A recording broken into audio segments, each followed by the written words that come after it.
রাসূলুল্লাহকে অনুসরণ করার মাধ্যমে জান্নাতে গিয়েছিলেন তার দুই চাচা। এক নম্বর হলো আমির হামজা, দ্বিতীয় নম্বর হলো আব্বাস রাদিয়াল্লাহু তাআলা আনহু। রাসূলুল্লাহকে এত সুন্দর কোন অনুসরণ করেছিলেন, এত ভালোবেসেছিলেন। চাচা আমির হামজা যে যুদ্ধের ময়দানে এত টুকরা তাকে করেছিলেন, 70 টুকরা তাকে করেছিলেন কেটে কেটে। শুধু তাই নয়, লজ্জা স্থান পর্যন্ত তাকে কেটে দিয়েছিলেন ইমানের কারণে, নবীজিকে ভালোবাসার কারণে, মহব্বত করার কারণে চাচা আমির হামজাকে তারা টুকরা টুকরা করলেন। টুকরা টুকরা করার কারণ হলো তিনি রাসূলুল্লাহকে অনুসরণ করেছেন। এই জন্য কাকে অনুসরণ করেছিলেন? রাসূলুল্লাহকে অনুসরণ করেছিলেন। সম্মানিত হাজিরিন,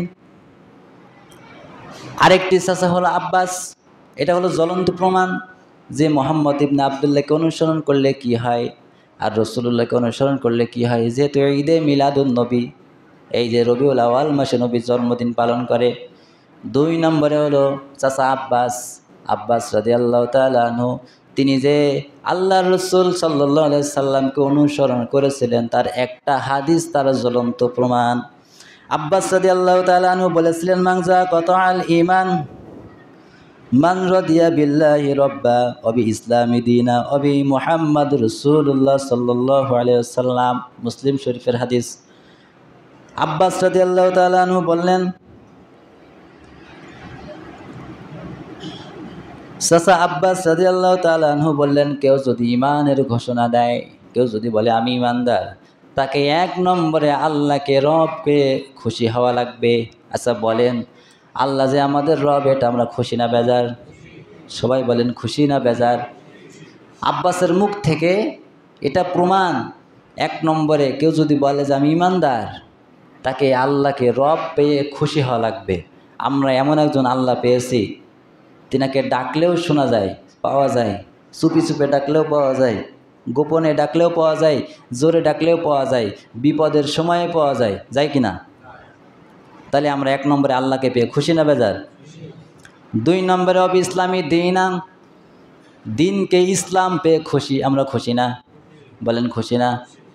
কই খুশি? খুশি একটা আনন্দ আছে, খুশির একটা আছে, আনন্দই আলাদা।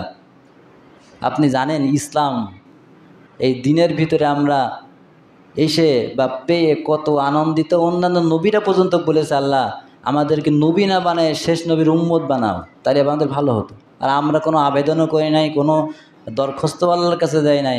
আল্লাহ আমাদের মহব্বত করে শেষ নবীর উম্মত বানিয়েছেন। খুশি না?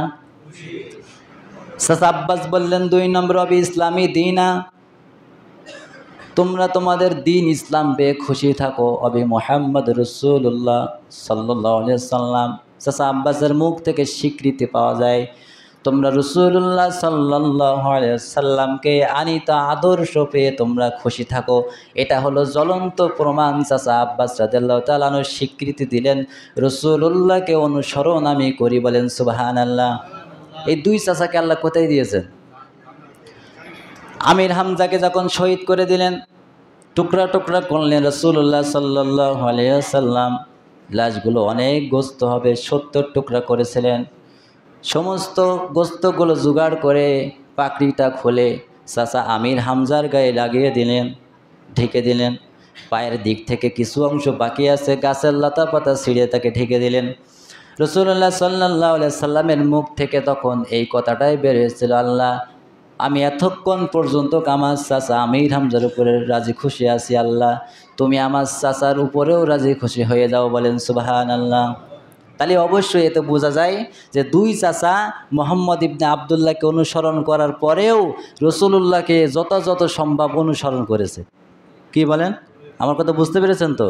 মুহাম্মদ ইবনে আবদুল্লাহকে অনুসরণ শুধু করলে হবে না, যেহেতু আল্লাহ তাআলা ফরজ করেছেন সূরা আহজাবের 21 নম্বর আয়াতে, অবশ্যই তোমাদের জন্য আমি উত্তম আদর্শ লুকিয়ে রেখেছি আমার রাসূলুল্লাহর জীবনে। এখানে মুহাম্মদ ইবনে আবদুল্লাহর জীবনে নাই।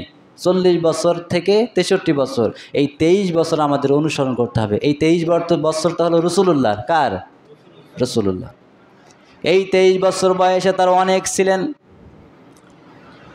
তিনি ভালো ব্যবহার করতেন, তিনি যুবকদেরকে ভালোবাসতেন, তিনি শিশু সন্তানদেরকে মহব্বত করতেন, সম্মান করতেন, স্নেহ করতেন, মুরব্বীদেরকে সম্মান করতেন।